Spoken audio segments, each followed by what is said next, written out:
if I tell your child that there are gay people, it doesn't mean that your child is going to turn out gay. The same way, like, I have been watching Hollywood films of men and women kissing, but I haven't turned out straight. It's the same thing, like, it doesn't work differently.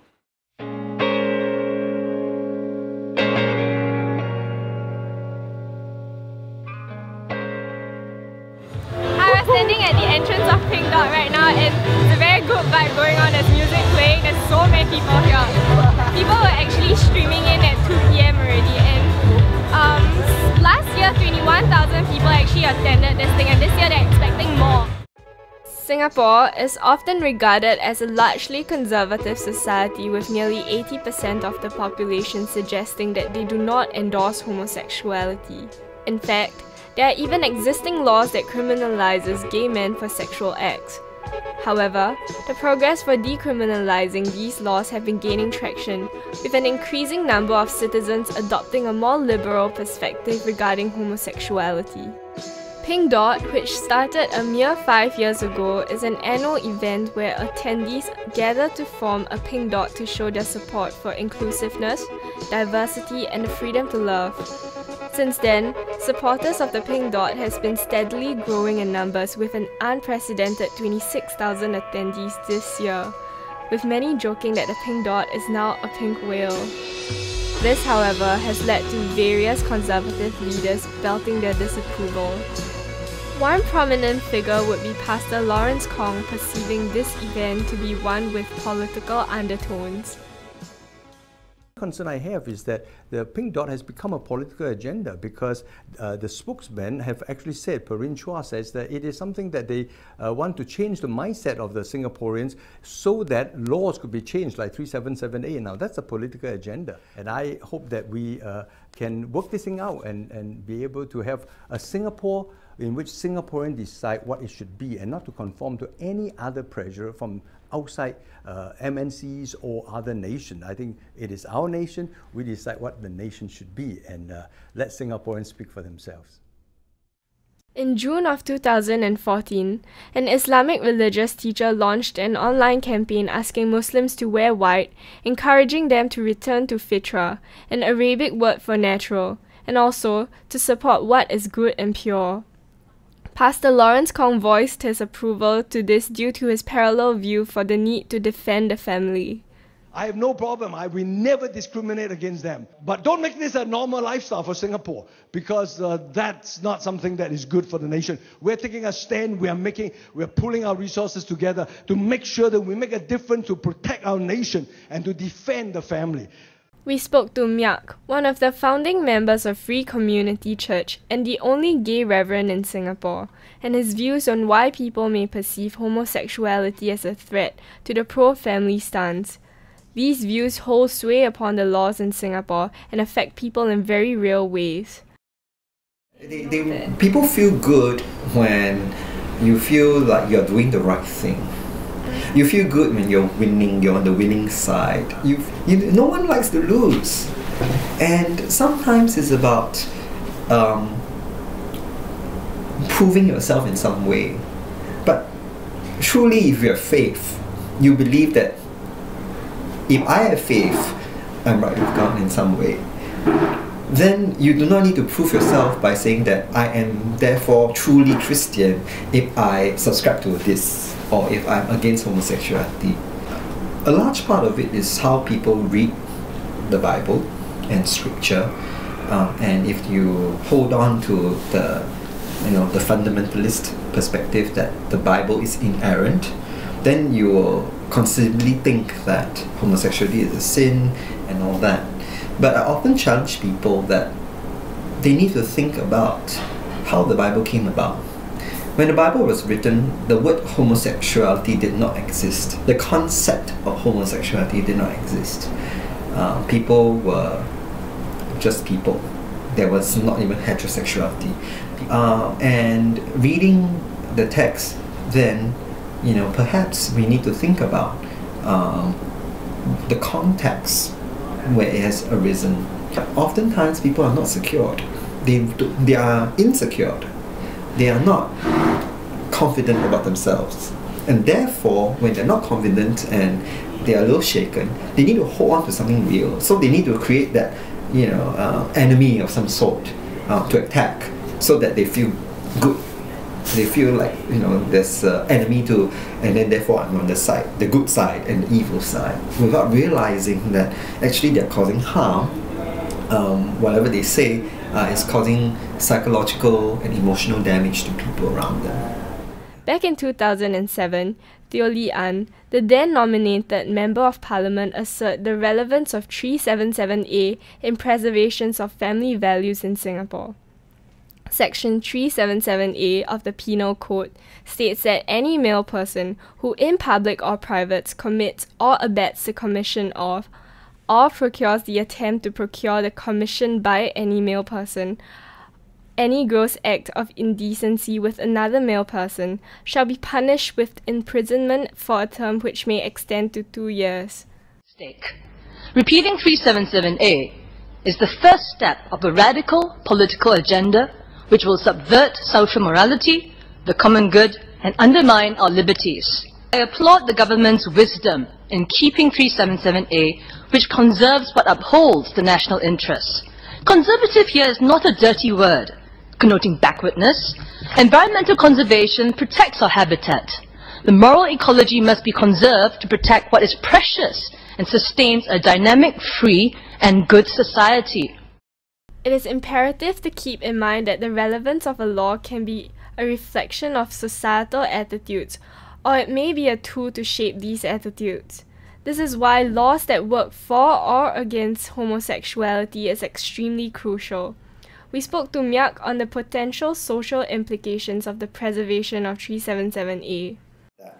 The laws prevent us from having effective communication of what is safe sex. I think that the law is not just impacting gay men who have sex with each other. The law impacts all LGBT people because it's criminalized. It does not allow us to be protected against discrimination at work. We are not protected against many other things.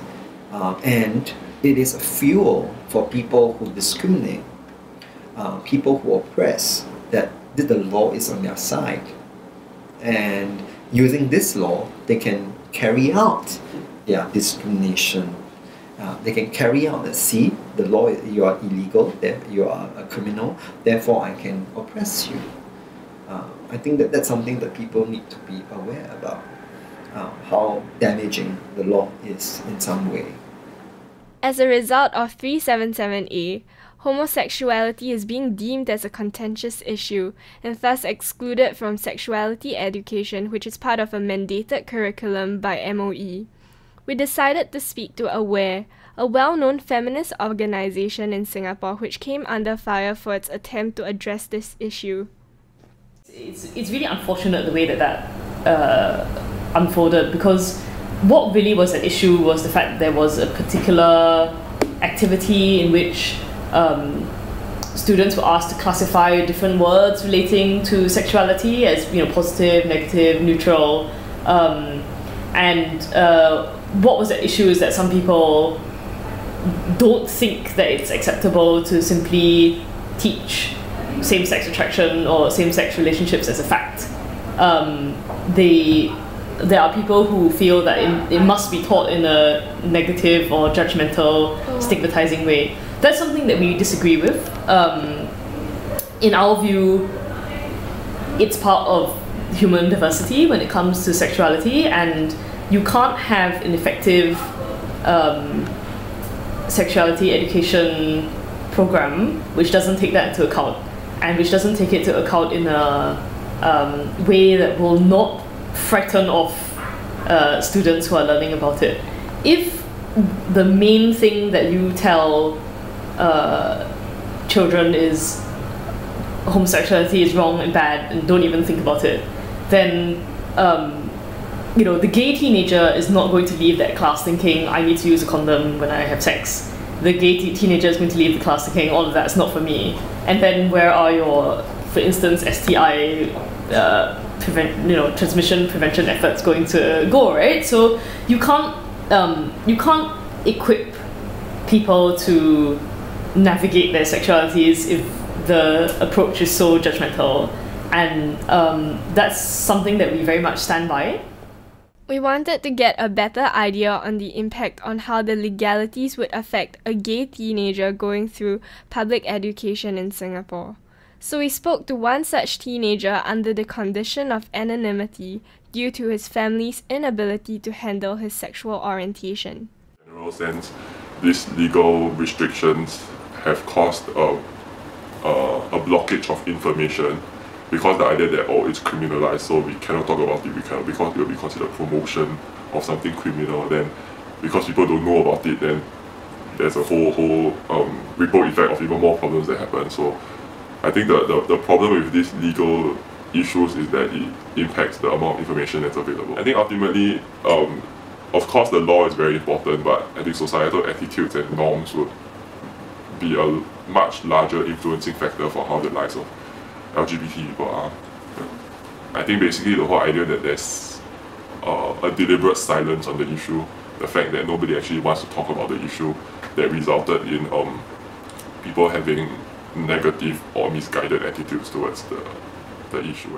For me personally, if I hadn't had a authority figure who came out, then I wouldn't have realized that like things would be okay as an adult. Like my future, I could be a normal working adult as well. It doesn't make a difference. So like for some other people who might not have had the opportunity to have somebody in their lives come out, then it will be very difficult for them to see that there's a future. And I think that's very damaging, especially when we are youth and we don't see that there's a future for ourselves, and then it can lead to some very self-destructive behavior. Definitely the idea that, the traditional idea of my child is going to get married and have children, and then like the whole idea that, if my child is gay or lesbian, they wouldn't be able to find a partner and get married and have children. Parents, will think that they have done something wrong, they have not done something right, they did not raise a kid right. They go through that process. And many parents, end up being very conflicted because they're bought into the whole idea that, you can raise a kid straight. You must have a strong male figure, father figure, and then you must have a feminine mother figure, and then your kids will be able to have role models that they will become, straight and proper.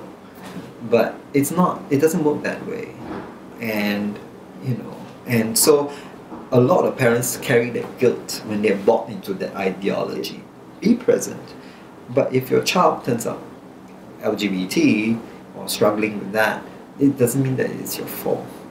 And oftentimes to compensate for, they go into overdrive. They start punishing the kid, threatening the kid, I'll throw you out of the house if you turn out gay.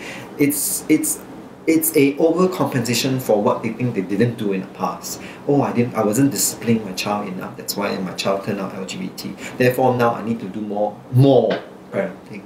But that, instead of affirming the child or helping the child, it isolates the child. It was very traumatic when I came out, and then there was a lot of drama at home.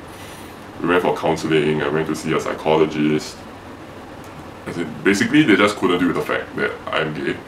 And I don't know, I think there was a lot of mixed emotions in them, and then there was just too much for them to deal with. And the way I responded was very angrily because I couldn't understand why my parents couldn't accept me. So it was just very bad. The relationship was very badly damaged after I came out, and I found it a pity that just because of my identification as a gay person that I have to lose my relationship with my family. So I decided that it was not worth it. If they would prefer that their son is straight, then I would just let them live with the idea that I'm straight. I think that you struggling, with that sexuality should be inspired that change has happened through the past 10 years and the past 50 years. When I was coming out, there was not much resources out there, a lot of misinformation. Today, you watch Glee, you get representation of gay and lesbian people, positive portrayals. Things have changed through the years. Now more and more people are open, more and people are accepting. People have been openly taking a stand. The ex-NMP Siu Kam Hong, the current MP Janice Koh, speaking up during Pink Dot. we would not have imagined, even 5 years ago, 26,000, 27,000 people showing up in Holland Park. No, we would not have thought that. We were not even confident getting 1,000 people. But here we are. You know, take heart. Things are changing. It might, you know, of course, when things change, there's always resistance, and the resistance is getting louder. Maybe not stronger, but louder. And perhaps the resistance is getting exposed for what they're doing. It is not about sex. It's about connection. It's about intimacy. Like you said, but you're making it